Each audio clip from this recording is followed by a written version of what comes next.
The wind howled across the empty desert, carrying with it the sharp sting of dust and cold. Daniel pulled his scarf tighter around his face, his boots sinking into the soft sand as he followed the faint signal on his scanner. He had been on this dead planet for 3 days, searching for ruins no one else had dared to find. His ship was low on fuel, his supplies almost gone.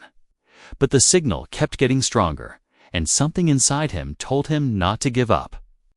The sun was dipping below the jagged horizon when he saw it, a dark opening in the side of a massive rock formation, almost hidden by the shifting dunes. His heart pounded as he approached, the air around the entrance colder than the desert outside.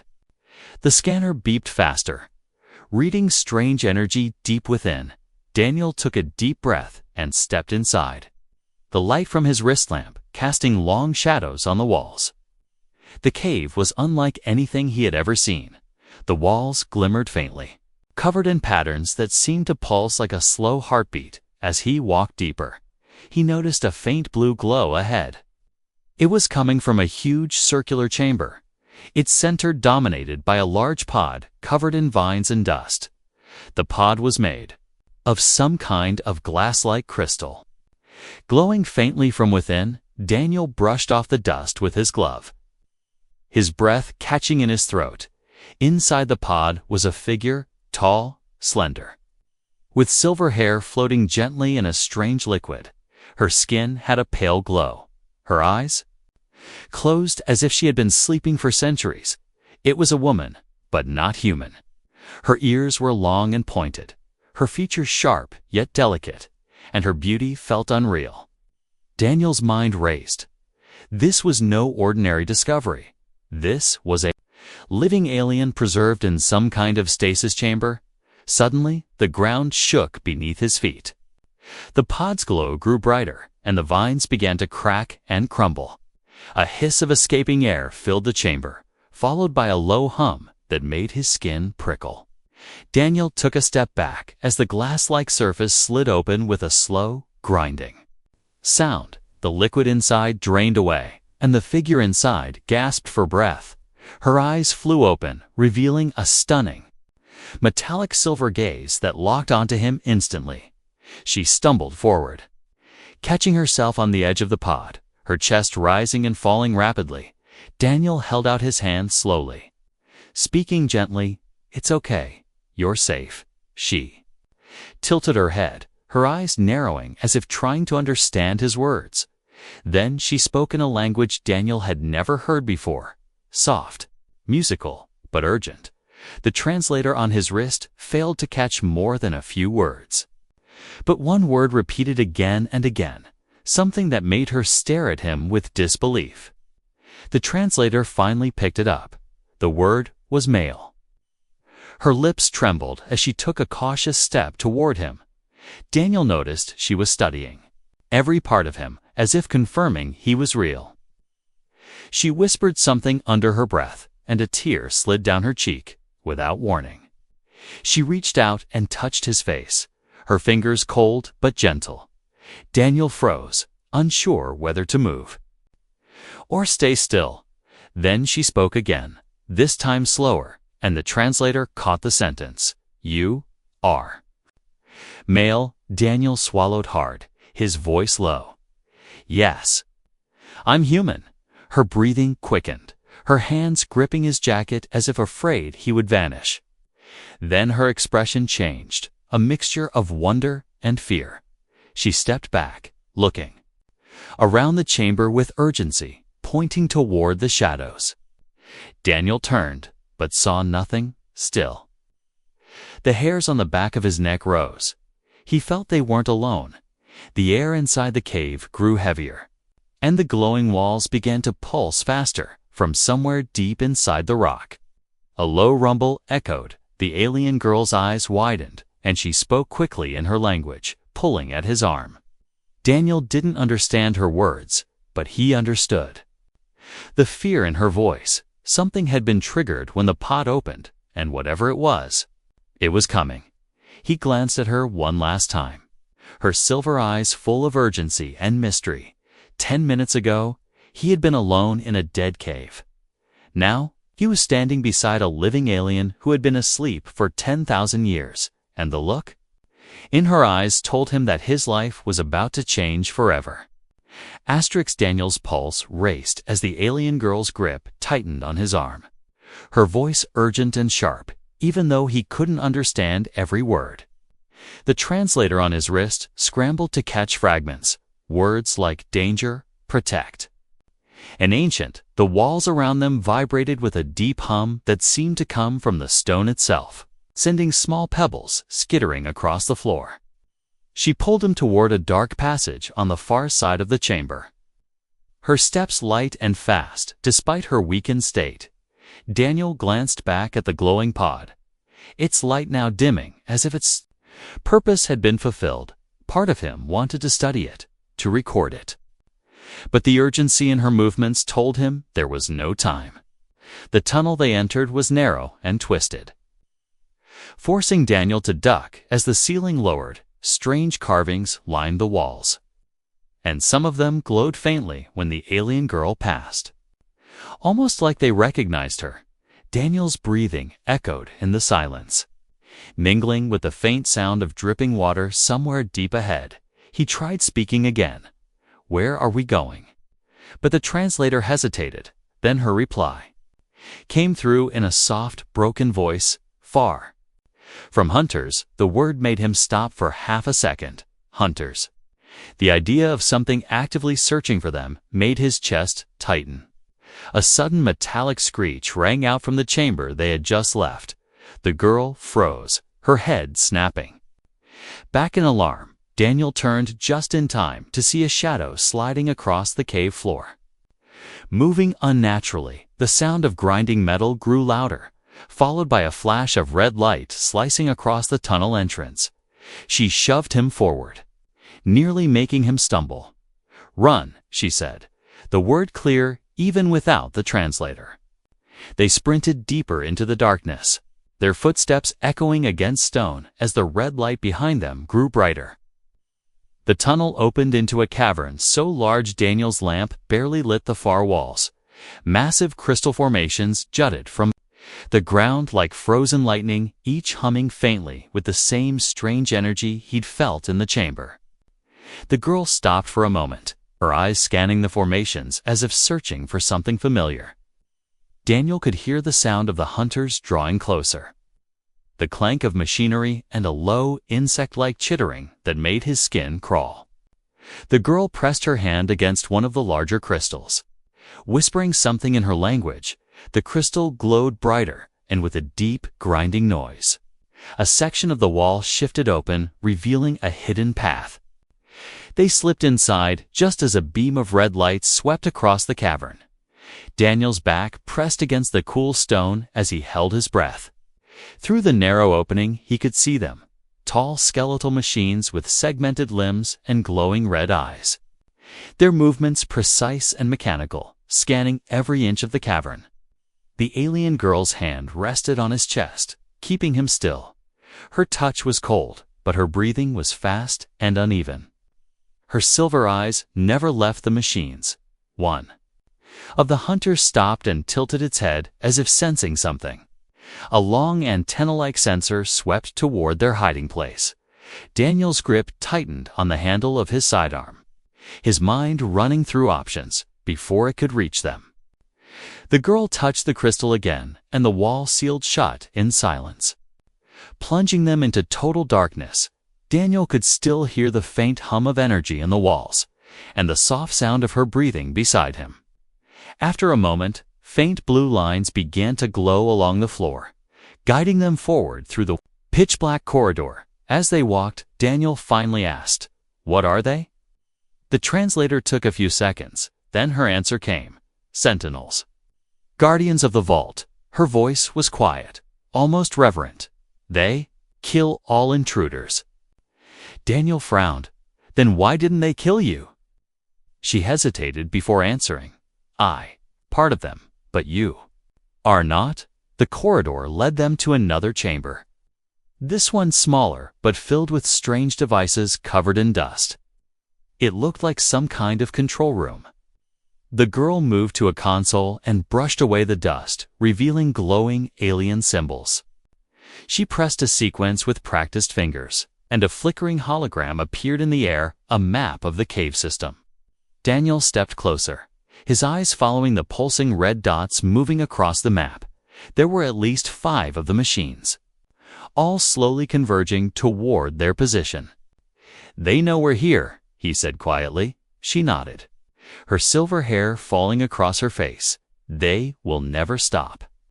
The hum in the walls deepened again, and Daniel felt a vibration through the floor, as if the whole cave were alive. And aware of them, the girl turned to him, her expression calm but determined. "We must go to the deep path. There is something you must see."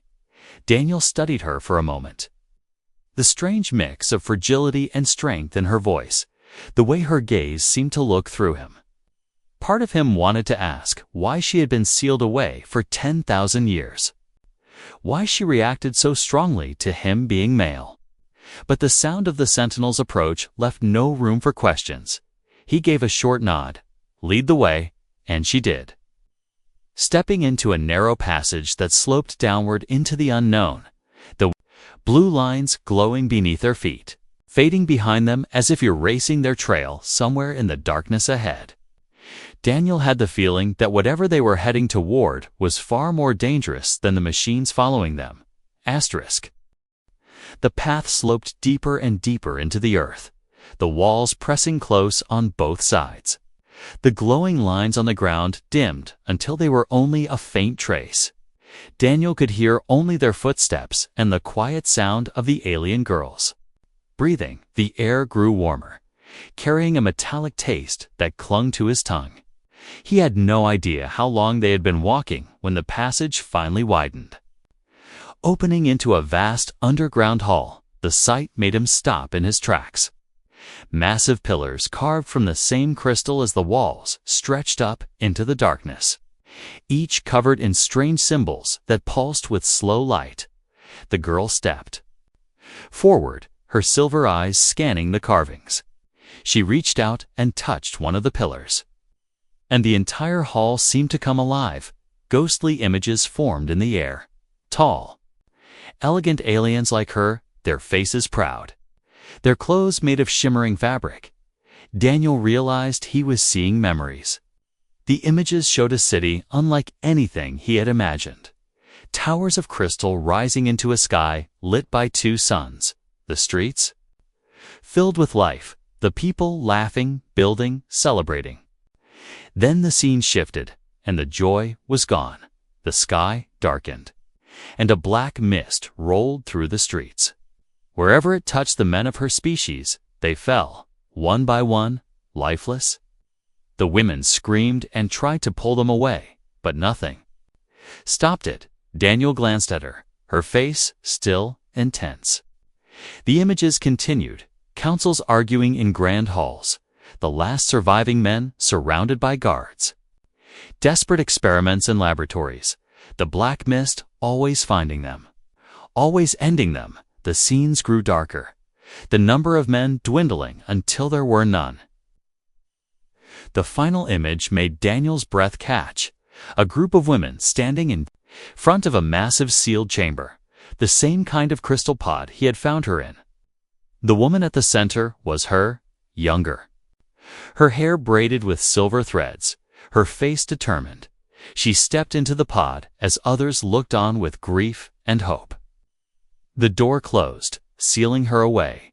The vision faded, leaving only the dim pulsing of the symbols. She turned to him slowly, her voice soft. 10,000 years ago, I was chosen to sleep until a male could be found. The translator carried her words with a weight that sank deep in his chest. You are the first.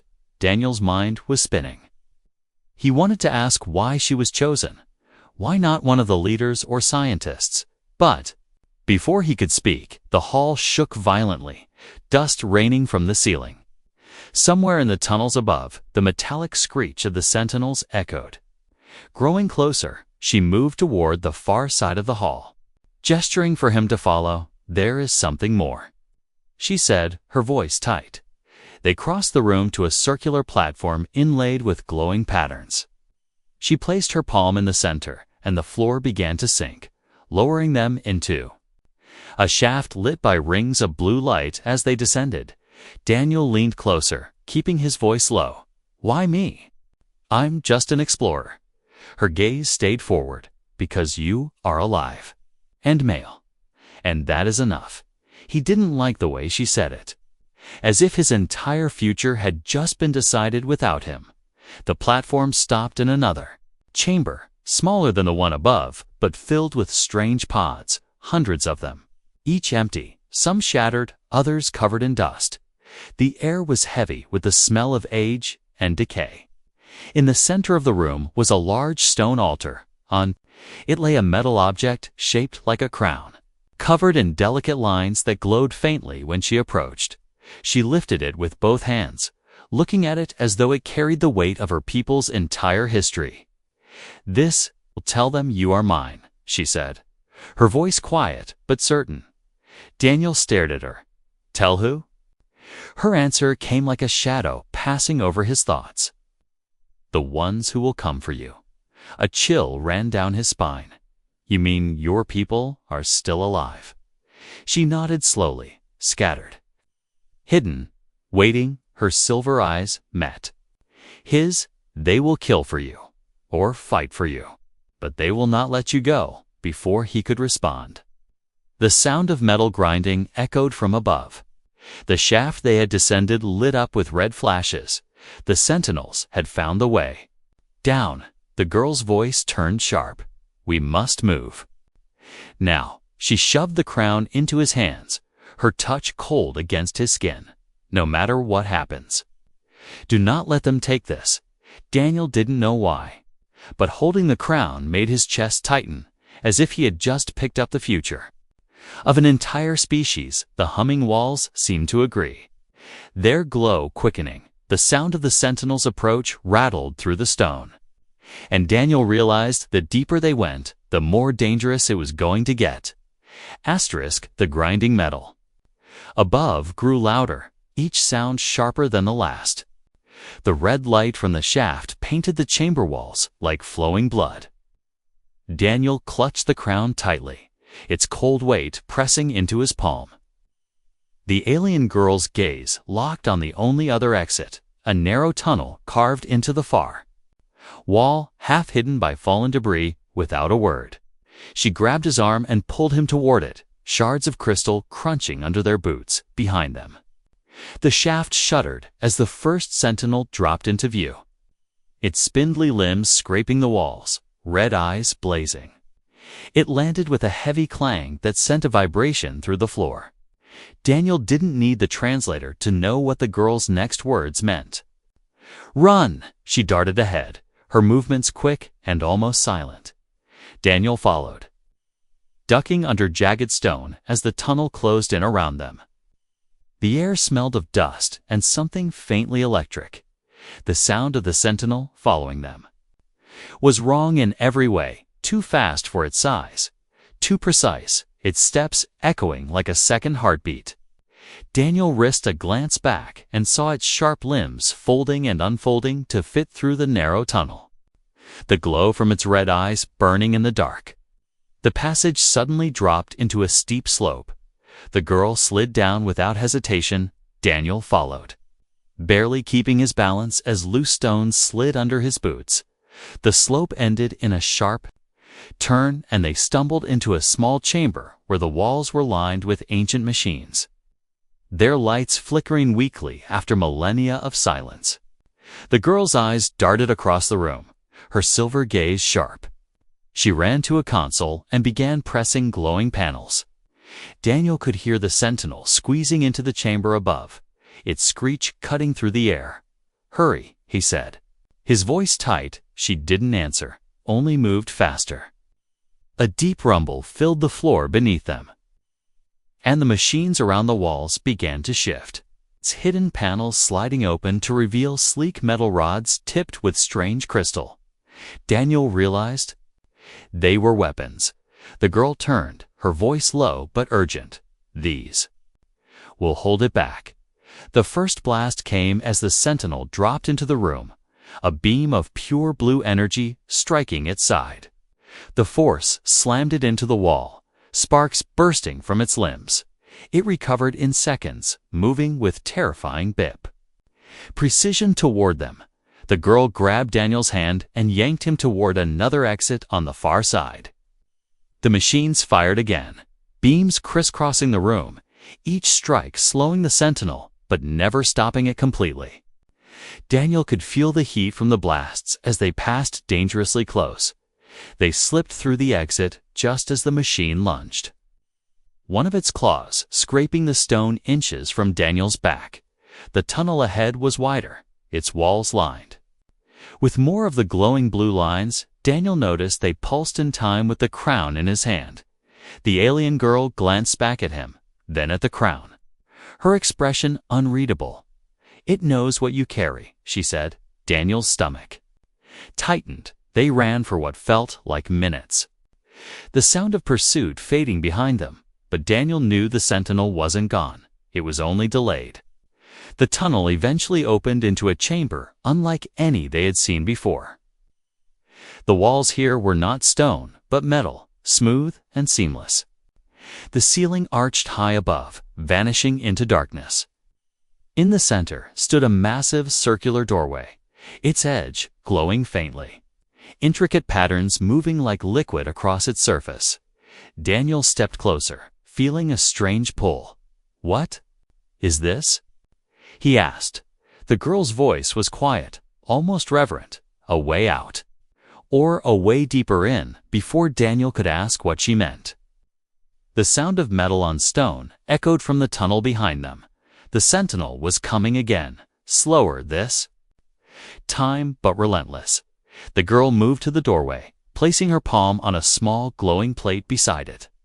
The patterns on the surface quickened, spiraling outward like ripples in water. The door began to open, not with a swing or slide, but by dissolving into light. Beyond it was a swirling tunnel of blue and silver energy, the air rushing toward. It as if the room itself was being pulled inside. Daniel stepped back instinctively. The pull was strong enough to make his legs tense. The girl turned to him, her voice cutting through the hum of the portal once we pass through. "There is no return." Daniel hesitated, glancing back toward the tunnel where the sentinel's shadow was now visible, its red eyes cutting through the dark. He looked at the crown in his hand, then at her. He didn't know where this portal led, or why she was so certain he had to go with her. But he knew staying here meant being torn apart by that thing. He took a deep breath. "Let's go." She nodded once, her silver hair catching the light of the portal as she stepped through. Daniel followed, the pull swallowing them both. The last thing he saw before the light closed around him was the sentinel lunging forward, its claw just inches away. Asterisk. The world around Daniel twisted into colors he had never seen before. Streams of silver and blue light spiraled past him. Weightless air rushed against his skin, and his body felt both heavy and light at the same time. He tried to breathe, but found there was no need. The sensation lasted only seconds, yet somehow felt like hours. Then, with a sudden lurch, his feet touched solid ground. The air was warm and filled with the faint scent of something sweet. Daniel blinked, his eyes adjusting to the glow of a vast chamber. Its walls were alive with moving light, almost like water flowing over glass. The alien girl stood beside him. Her silver eyes scanning the space, she seemed calmer here, as if she recognized this place. Daniel looked around and noticed the ceiling stretched high above, lost in shadow. In the center of the room stood a circular platform surrounded by tall pillars, each humming with quiet power. "What is this place?" Daniel asked, his voice still unsteady from the journey. The translator took a moment before relaying her reply. "The heart of the vault. Where time itself was kept for us." Her gaze moved to the crown still clutched in his hand. "And now?" "It is yours to decide." Daniel frowned. "Decide what?" But before she could answer, The air shimmered near one of the pillars, a shape forming like a ghost made of light. Slowly it solidified into a tall alien figure.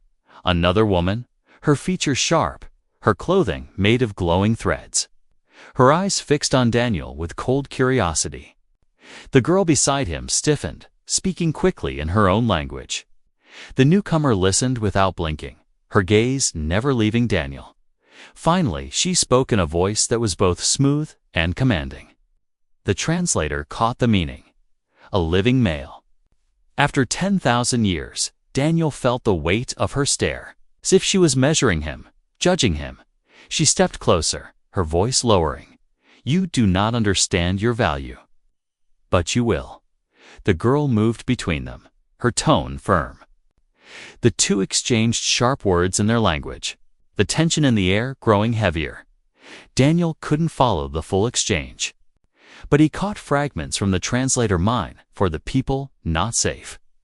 The cold-eyed woman glanced at him again, then back to the girl. Finally, she stepped away, her body fading back into light until nothing remained. Daniel turned to the girl. "What was that about?" She hesitated, then said, "She is a keeper. They guard this place, okay? And they will call the others." His stomach tightened. "Others." She nodded slowly. "My people. Those who survived. They will come when they hear a male has." Awakened before Daniel could reply, the chamber trembled. The humming of the pillars deepened into a steady pulse.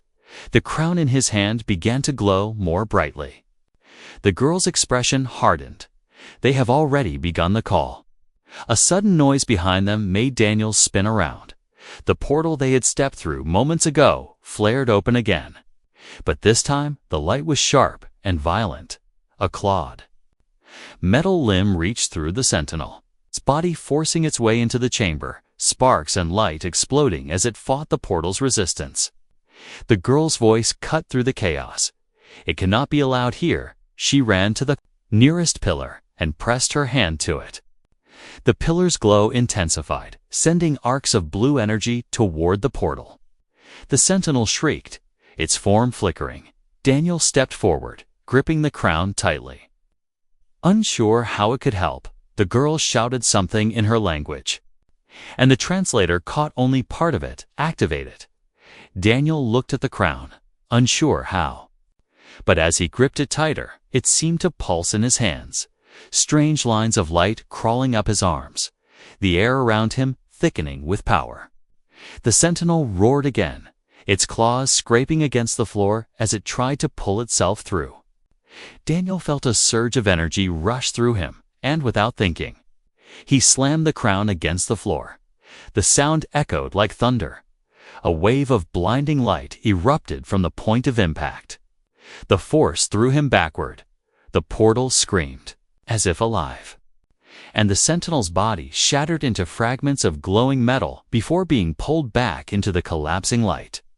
The portal snapped shut with a deep, final hum.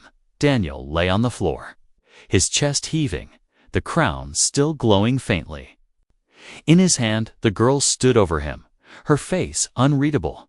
"Now they will come even faster," she said, her voice calm but her eyes sharp. "And when they arrive, you will have to choose who you belong to."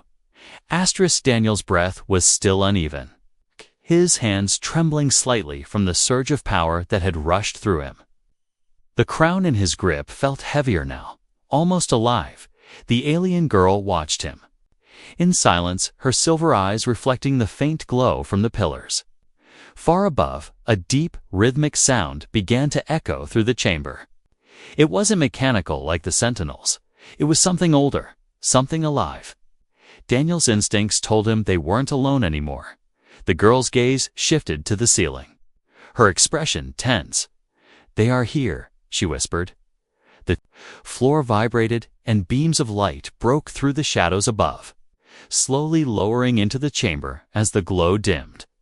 Daniel saw them, tall alien women, their armor made of glimmering plates that shifted like liquid. Each one carried a long staff that pulsed with energy. Their faces were unreadable, their eyes fixed on him.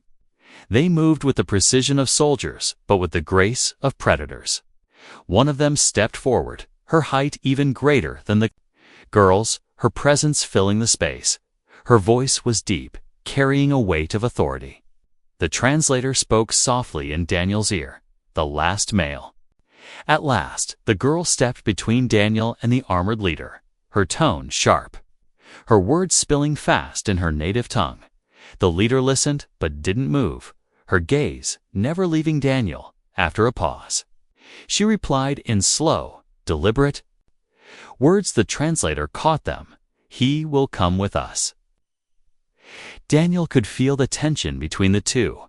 The girl's voice rose, and the words the translator managed to catch made his stomach twist. "He is mine. I awakened him. You will not take him." The leader's eyes narrowed. "You have no claim."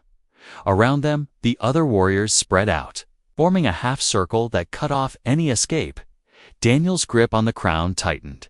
He wasn't sure if it could protect him again, but something told him using it here would have consequences he couldn't undo. The leader took another step closer, her towering form casting a shadow over him. "Male," she said, the translator making her voice sound colder than ice. "Our people are dying. You will help us rebuild."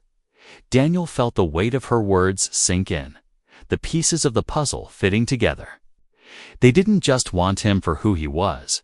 They wanted him for what he could give. Before he could respond, the girl's hand found her grip firm. She leaned close and whispered so softly the translator didn't catch it. But he understood her tone. She was telling him to trust her. Then, in one swift movement, she raised her free hand and slammed it against the crown. The glow flared bright enough to blind him for a second. A shockwave rippled through the chamber, pushing the warriors back a few steps. The leader's expression didn't change, but her eyes narrowed with new interest. "So," she said slowly, "the crown has chosen you." The girl's voice was sharp. "And that means he chooses where he goes." Daniel's heartbeat pounded in his ears, every pair of alien eyes on him. He realized he was standing at the center of a decision that would change everything. If he went with the leader, he would be at the mercy of her people's laws. If he stayed with the girl, he might be hunted forever. The leader extended her hand toward him. "Come, and your name will be remembered for all time." The girl's fingers tightened around his hurt, her voice barely above a whisper. "Or come with me and be free." The choice weighed heavy. The silence in the chamber so deep that Daniel could hear his own breath. And then, before he could speak, the ceiling above cracked with a deafening roar. Light poured in, and a shadow unlike any he had seen before began to descend into the chamber. The roar from above shook the entire chamber. Dust rained down from the cracks in the ceiling. The warriors stepped back, their staves raised. The alien girl's grip on Daniel's hand tightened until he could feel her fingers trembling. Light spilled through the widening gap, and then the shadow descended. It wasn't another sentinel. It was alive, its massive wings beating slow and heavy, each movement sending gusts of wind that whipped Daniel's hair across his face. Its body shimmered like liquid metal, shifting between solid and translucent. Its eyes glowed a deep golden hue, fixed entirely on him. The leader's voice was sharp, almost reverent. "A guardian," she said, the translator carrying the weight in her tone. "It has not answered a call in centuries." Daniel didn't know what it was, but the way everyone froze told him it was something powerful, something that could decide who left this chamber alive. The creature landed on the platform between them, the ground shaking under its weight. It folded its wings slowly, tilting its head toward Daniel, its gaze piercing through him like it could see every thought he had ever had. The crown in his hand pulsed brighter, sending threads of light out toward the creature. The alien girl stepped forward cautiously, her voice soft but steady. "It chooses." The leader's eyes narrowed. "Then let it." for a moment. The chamber was silent except for the hum of the pillars and the faint rush of the guardian's breath. Then, in a single fluid motion, it lowered its head toward Daniel. Pressing its forehead against the crown, a surge of warmth flooded through him. Images flashing in his mind, cities reborn, skies cleared of the black mist, laughter and life returning to alien streets, and beside him, always, the silver-eyed girl. The vision faded, leaving him breathless. The guardian lifted its head and released a deep, echoing sound that was neither a roar nor a word. But everyone understood it. The leader lowered her staff, her expression unreadable. "It is decided," she said, her voice quieter now. Her gaze shifted to the girl. "He is yours." A murmur spread among the warriors, some in shock, others in disbelief. But none dared to challenge the guardian's choice. Daniel didn't know what this meant for him, only that the tension in the room had shifted. The girl's hand slipped into his again, her touch no longer desperate, but certain. She looked at him with something he hadn't seen before, not just urgency or need, but trust. The guardian stepped back, its wings unfolding, the air swirling around them. It turned toward the crack in the ceiling. Crouching low, the girl tugged at his hand. "Come," she said simply. Without hesitation, he followed, climbing onto the creature's back, the surface smooth yet warm under his palms. As the guardian leaped into the air, the chamber fell away beneath them, the light of the world outside washing over him, the wind sharp and alive against his skin below. The leader and her warriors watched in silence, their faces lit by the glow of the crown. Daniel didn't know where they were going, only that for the first time since entering the cave, he felt like he was moving toward something instead of running from it. The alien girl leaned close, her voice carried away by the wind but clear enough for him to hear. "The future begins now." The guardian rose higher, carrying them into a sky that stretched endlessly ahead, the crown's light steady in his hand, and somewhere deep inside, Daniel knew that whatever came next, he wasn't just part of her story anymore. He was part of a new beginning for them both. Asterisk.